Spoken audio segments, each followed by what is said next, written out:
எல்லாருக்கும் நமஸ்காரம். இன்னைக்கு மகாபாரதம் எபிசோட் 108, 11வது நாள் சண்டை. 10வது நாள் சண்டை முடிஞ்ச உடனே கர்ணன் பார்த்துட்டு போனான் இல்லையா? கர்ணன் பார்த்துட்டு போன உடனே இதை ஒளிஞ்சிட்டு சிகண்டி எல்லாத்தையும் கேட்டிருந்தான். சிகண்டி கேட்டிருந்தவொடனே சிகண்டிக்கு ரொம்ப தாழ முடியாத ஒரு அழுகை வருது பீஷ்மரை பார்த்து. பீஷ்மர் சாகத்துக்கு நம்ம காரணமாக இருந்துமே எண்ணி எண்ணி ரொம்ப வருத்தப்படுறான். ரொம்ப வருத்தப்படுறான். நம்ம ஏதோ அவர் பண்ணார் அந்த காலத்தில், அதுக்காக இவ்வளோ பெரிய வீரனை நம்ம போய் முன்னாடி நின்றுட்டு, அதுவும் தான் மறைச்சிருந்ததுனால தன்னை அடிக்காமல் அவர் செத்து போனான்றதை அவரால் ஏற்றுக்கவே முடியல. தன் மேலே நம்பியே விடாத, தன்னை அடிக்காமலே தன்னை தான் எதிர இருந்ததுனால தனக்கு பின்னாடி ஒளிஞ்சிட்டு அர்ஜுனன் அம்பு விட்டது வேற. தான் முன்னாடி நின்றதுனால அர்ஜுனன் தப்பிச்சான்றது ஒரு பக்கம். ஆனால் தான் முன்னாடி நின்றதுனால பீஷ்மர் அம்பு விடலை, பீஷ்மரோட பராக்கிரமத்தை காட்டலை அப்படின்றது சிகண்டிக்கு ரொம்ப உள்ளுக்குள்ளே குத்துறது. எவ்வளோ பெரிய ஒரு போர் வீரன், பரசுராமரை எதிர்த்து ஜெயிச்சவர், அப்படிப்பட்ட ஒரு பீஷ்மரை அவர் சாகத்துக்கு நான் காரணமாயிட்டேனே அப்படின்னு ரொம்ப சிகண்டி புலம்புவான். சிகண்டி பீஷ்மர்கிட்ட போய் காலில் பிடிச்சிட்டு கெஞ்சுவான், காலை விடவே மாட்டான். என்ன மன்னிச்சிருங்க, நான் பண்ணது தப்பு அப்படின்னு. அப்போ பீஷ்மர் மெதுவாக சிகண்டியை தலைமாட்டுங்க கூப்பிடுவார். சிகண்டி தலைமாட்டுங்க வந்தவொடனே, நீ பொண்ணுன்றது எனக்கு தெரியும், நீ ஆம்பளை ஆனது தெரியும், உன்னோட முற்பிறவி என்னன்றது எனக்கு தெரியும், நீ அம்பையா பிறந்த உன்னை நான் விசித்திர வீரியன் உன்னை ஜெயிச்சு கூப்பிட்டு வந்திருந்தானே பரவாயில்ல, விசித்திர வீரியனுக்காக சித்திராங்கனுக்காக நான் உங்க 3 பேர் ஜெயிச்சு கூப்பிட்டு வந்தது தப்பு தானே. எல்லா தப்பும் சொல்றாரு பீஷ்மர் அந்த இடத்துல. நான் பண்ண தப்பு அத்தனையும் சொல்றாரு. நான் பண்ணது தப்பு தானே. 2வது மாலவ தேசத்து ராஜா பின்னாடியே வந்தான், ஏன் அவன் பின்னாடியே வரான்னு மூட்டை கேட்டுதான் நீ சொல்லிப்ப. நீ பொம்மையாட்டி பயந்துட்டு நீ ஒளிஞ்சிட்டு இருக்க போது அந்த மாலவ தேச ராஜா உன்னுடைய காதலனவன், அவனை உன் கண்ணெதிர நான் அந்த பாடுபடுத்தினேனே, அவ்வளவு அடிச்சானே, அதெல்லாம் தப்பு தானே. இதுக்கெல்லாம் எனக்கு தண்டனை இப்போ இறைவன் கொடுத்த தண்டனை தான் இது. அதனால நீ ஒன்றும் வருந்தாத, நீ இல்லை இதுக்கு காரணம். இந்த சண்டையில் நான் தோற்றதுக்கு காரணம் நான் தான். 2வது எனக்கு நான் தான் நான் நினைச்சா சாகலான்ற ஒரு வரம் இருக்கு. நானே நினைச்சேன் இனிமே நம்ம இருக்கக்கூடாது, போயிடணும்னு. ஏன்னா இனிமே நான் இருந்தாலும் தர்மருக்கு நான் துரோகம் பண்ண முடியாது. அப்படி பண்ணும்போது துரியோதனன் என்ன எனக்கு சோறு போட்டு வளர்த்தவன். இந்த மாதிரி சூழ்நிலையில் எதிராளி மேலே எனக்கு எதிராளியை நான் கொல்ல முடியாதுன்ற ஒரு சூழ்நிலை இருக்கும்போது நான் என்னோட நாட்டுக்காக சாகிறதுன்றது தான் சரியா இருக்கணும். என்னால் இதுக்கு மேலே ஹஸ்தினாபுரத்தை காப்பாற்ற முடியாது, துரியோதனனை கொல்றதுன்றது என்னால் முடியாது. அதனால தான் அது மாதிரி ஆச்சு. அதனால நீ அதையெல்லாம் ஒன்றும் பெரிய விஷயமா எடுத்துக்க, அதான் அழாத நிறுத்தினுவார். இவன் கேட்கவே மாட்டான். சிகண்டி ரொம்ப புலம்புவான். சிகண்டியோட புலம்பலே வியாசபாதத்தில் 10 பேஜுக்கு இருக்கு. சிகண்டி அவ்வளோ அழுவான். உங்களை போய் நான் கொண்டேன், உங்களை கொல்றதுக்கு நான் காரணமாயிட்டேன், உங்களை கொல்றதுக்கு நான். சிகண்டி நல்ல நீதிமான், ரொம்ப நியாயமானவன், ரொம்ப நேர்மையானவன், அப்படின்னா பயங்கர வில்லாளி, பயங்கர சண்டை தெரிஞ்சவன். அவன் அமிச்ச வெளியில இவன் சிகண்டி தொடுத்த வெளியில எல்லாம் கூட துரோணர் அவங்ககிட்ட அந்த வெளியில் நம்ம மேலே படாத தப்பிச்சார வழியை திருப்பி ஒரு பானம் கூட சிகண்டி மேலே அவர்கிட்ட படல. அதுதான் அவன் சொல்லுவான், நான் எவ்வளோ பானம் விட்டேன், அவ்வளோ பானத்துலையும் நீங்கள் உங்களை நகர்த்திட்டீங்க, உங்கள் மேலே படாத மாதிரி பார்த்துட்டீங்களே வழிய, உங்களை தற்காப்பு தான் பண்ணிட்டீங்களே வழி, திருப்பி என்ன என் மேலே ஒரு பானம் கூட விடலையே. உங்களை போய் என் மேலே ஒரு பானம் கூட விடாத உங்களை நீங்க சாகிறதுக்கு நான் காரணமாயிட்டேனே. நான் உங்களுக்கு தடையாக இருந்து நீங்கள் அர்ஜுனன் கூட போட்டிருக்க சண்டையை நான் நகர்ந்து நின்று பார்த்துருக்கணும், 2 பேரும் எப்படி சண்டை போட்டீங்கன்னு. அது இல்லாத நான் அப்படியே நின்றுட்டேன். அதனால அர்ஜுன் என் பின்னாடி முடிஞ்சிருந்து உங்களை கொண்டுட்டான். இந்த செயலே ஒரு அநீதி தான் நடந்துருத்து, இதை இதுக்கு காரணமாயிட்டானா அப்படின்னு சல்லியன் அழுவான். சிகண்டி அழுவான். சிகண்டி அழுதுனா பீஷ்மர் ஒரு மாதிரி தேத்தி, நான் நானே போகணும்னு நினச்சேன், நான் செத்துணும்னு நினச்சிட்டேன், நேற்றுக்கே நான் அதை நினச்சிட்டேன், துரியோதனுடைய பேச்சால் நான் நினச்சிட்டேன், அதனால உன் மேலே எந்த தப்புமே இல்லை, அதனால நீ தைரியமா இரு, நீ நன்னா இருப்ப, உன்னை கொண்டு வந்துட்டு நீ கடைசியில் என்ன சொன்ன, நீ எனக்கு எப்படியாவது ஒரு வாழ்வை கொடுங்கன்னு தானே சொன்னேன். விசித்திர வேண்டிய கல்யாணம் பண்ணிக்கிறேன்னா இல்லைன்னா என்ன பண்ணிக்க வந்தேன். நான் அந்த நேரத்தில் என்னோட சபதத்தை ஒரு வைராக்கியத்தை வச்சுட்டு, நான் என்னோட வயசு காலத்தில் அந்த வைராக்கியத்தை வச்சுட்டு நான் பண்ணிக்க மாட்டேன்னே. அதனால நான் துரியோதனை அண்டி இருக்கிற மாதிரி ஆயிடுச்சு. கடைசி வரைக்கும் துரியோதனை அண்டி இருந்ததில் நான் நிறைய கஷ்டப்பட்டேன், துரியோதனுடைய அநியாயத்துக்கெல்லாம் நான் தொட போகிற மாதிரி ஆயிடுச்சு அப்படின்னு நிறைய சொல்லுவார் பீஷ்மர். சொன்ன அப்புறம் சரின்ட்டு போயிடுவா. இது போயிடுது. அப்புறம் அன்னைக்கு நைட்டு 10வது நாள் நைட்டு அது முடிஞ்சிடுவது. 11வது நாள் காத்தால சண்டை ஆரம்பிக்கிறது. சண்டை ஆரம்பிக்கும் போது விவிம்சிதின்னு ஒரு விவிம்சிதின்னு ஒரு விவிம்சதின்னு ஒரு வீரன். அவன் யாருன்னா துரியோதனோட ஒரு தம்பி, முக்கியமான தம்பி. அந்த விகர்ணன், துர்முகன், சித்திரசேனன் மாதிரி அவன் ஒரு பயங்கர வில்லாளி. துரியோதனுக்கு ஈடானவன். துரியோதனுக்கு இணையா வேலை போர் புரியக்கூடிய வல்லமை படுத்துவன் அவன். அவன் பெரிய வில்லாளி இந்த விபின்சிதி. அந்த பீமனுக்கும் விபின்சிதிக்கும் இடையே பெரிய போர் நடக்குது. பீமனுக்கும் விபின்சிதியும் துரியோதன மாதிரி கதையில வில்லாளி, கதையில நல்ல தேர்ச்சி பெற்றவன். ஆக பீமனுக்கும் விபின்சிதிக்கும் கதா யுத்தம் நடக்குது. பயங்கரமா சண்டை நடக்குது. கடைசியில் 2 பேரோட தேரும் உடஞ்சிருது, 2 பேரோட கதையும் உடஞ்சிருது. வில்லு கொடியெல்லாம் இருந்து போறது. 2 பேரோட தேர் ஒடிஞ்சு போய் தேர்ப்பாகெல்லாம் கொண்டுடுறா. அந்த குதிரைகள்லாம் செத்து போறது. 2 பேரும் எதிர சண்டை போட்டுப்பா, ஒருத்தருக்குள்ள ஒருத்தர் நின்று சண்டை போட்டுப்பா. யார் ஜெயிப்பான்றதே தெரியாது. அந்த மாதிரி இருக்கப்ப இந்த நேரத்தில் இந்த சல்லியன் வந்து அவ சண்டையை நிறுத்திடுவான். 2 பேர் கையில நிராயுத பாணி இருக்கீங்க, ஒருத்தரை தாக்கக்கூடாதுன்னுவான். போயிட உடனே இந்த சல்லியன் என்ன பண்ணுவான்,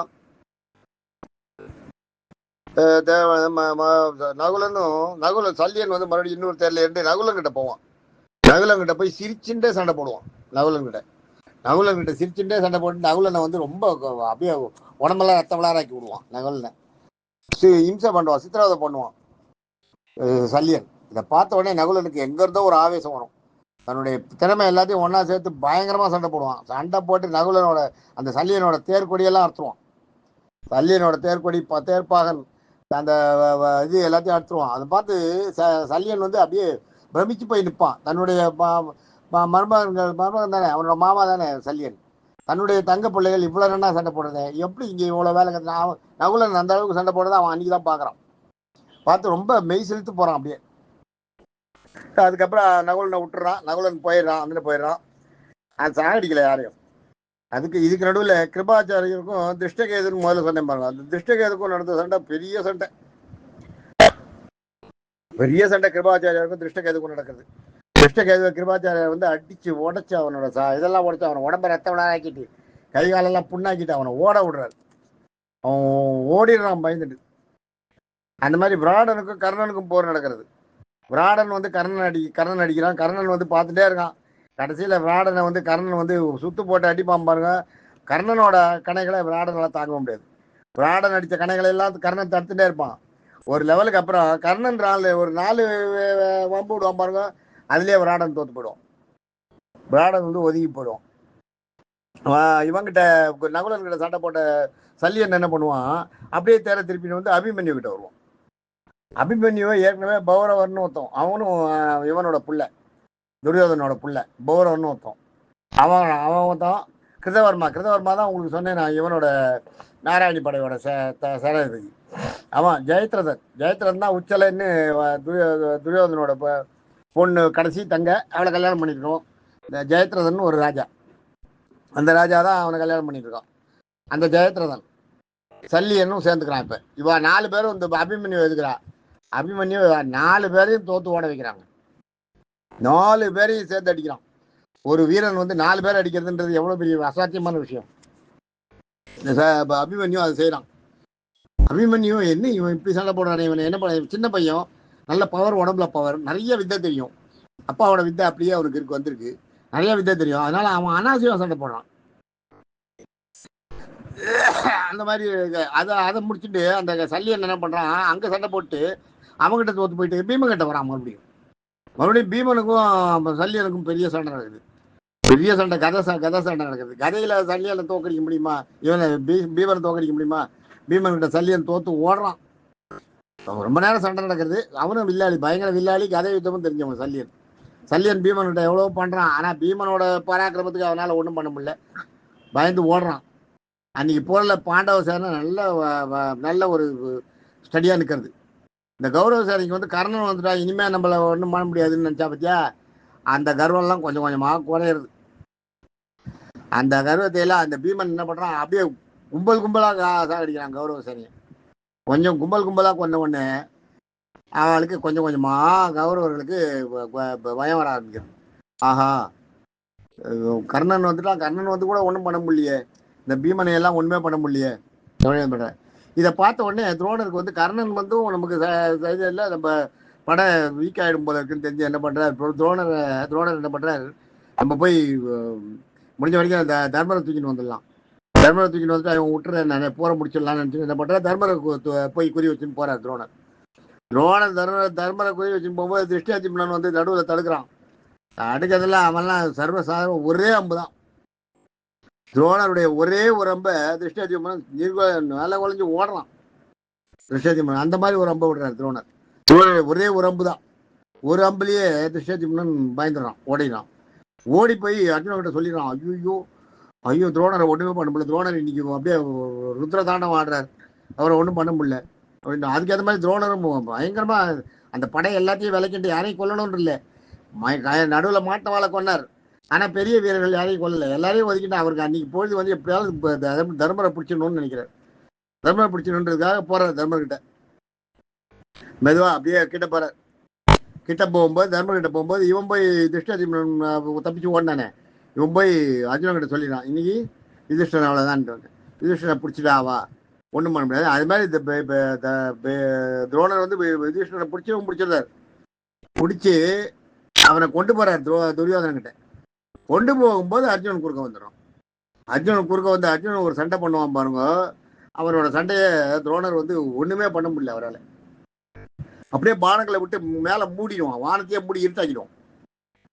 துரோணருக்கு வயசானவர் இல்லையா, அவரால் முடியல. அவருக்கு எப்படி போனோம், எப்படி இதை உடைச்சிட்டு நம்ம எப்படி வெளியில போறது, இப்ப நம்மளையும் சேர்த்து நம்ம தர்மரை பிடிக்கலாம்னு நினைச்சோம், இப்ப நம்மளையும் சேர்த்து இவன் பிடிச்சிட்டான் போல இருக்கு அப்படின்னு நினைக்கிறாரு. அந்த வில்ல உடைக்கவே முடியல அவரால். அந்த இதை உடைச்சிட்டு தேரையெல்லாம் விட்டுட்டு இறங்கி ஓடிடுறார் துரோணர். தேரை விட்டு இறங்கி போய் அந்த அந்த அம்பு கூடத்தை பிரிச்சுட்டு உடைச்சிட்டு வெளியில போய் ஓடி போயிடுறார், தப்பிச்சு ஓடுறார். அர்ஜுனன் வந்து ஜெயிச்சு நீ கடைசியில் அந்த இதை உடைச்சி எடுத்துக்கொண்டு தர்மரை காப்பாற்றி வெளியில வந்த அப்புறம் தான் அவனுக்கு அந்த இதுவே வருது. அந்த அதுக்கு பேர் அந்தகாரம்னுவா. அந்திகாரம்னா இருட்டா மாதிரி பண்ணிடுறது. அம்பாலியே மேல கொடை மாதிரி அப்படியே ஃபுல்லா கவர் பண்ணிடுறது. அது மாதிரி பண்ணானாம் அர்ஜுனன். அப்ப அது எவ்வளவு பெரிய வில்லாளியா இருக்கும். அதுவும் துரோணரை எடுத்து துரோணர் பத்தி அது மாதிரி பண்றான்னு தெரிஞ்ச உடனே துரோணர் அம்பு விடுவார் இல்லையா, ஒரு அம்புலயே 1000 அம்புகளை சேர்த்து விடுறது, இது மாதிரிலாம் பண்ணி க்ளோஸ் பண்றான். அவன் அந்த மாதிரி பண்ணி கூட்டிட்டு போறான். துரோணர் அதுக்கு நடுவில் கொஞ்ச நேரம் முடியல, அவரால் சண்டை போட முடியல. அர்ஜுனன் கிட்ட பெண் வாங்கிடுறார். பெண் வாங்கினவுடனே அதையே சாதகமாக வச்சுன்னு அவன் சுத்தமாக மேலே மூடிடுறான். துரோணரை தோக்கடிச்சிடான். துரோணர் விட்டா போறோன்னு வச்சு ஓடிடுறார். தர்மரை வந்து சிறை பிடிச்சின்னு போகணும்னு நினச்சிட்டு தான் வந்தார், சிறையும் பிடிச்சிட்டார். ஆனால் இவரால் போக முடியல துரியோதனக்கிட்ட. சண்டையை தர்மரை சிறை பிடிச்சி நகர்த்தின்னு போக முடியல.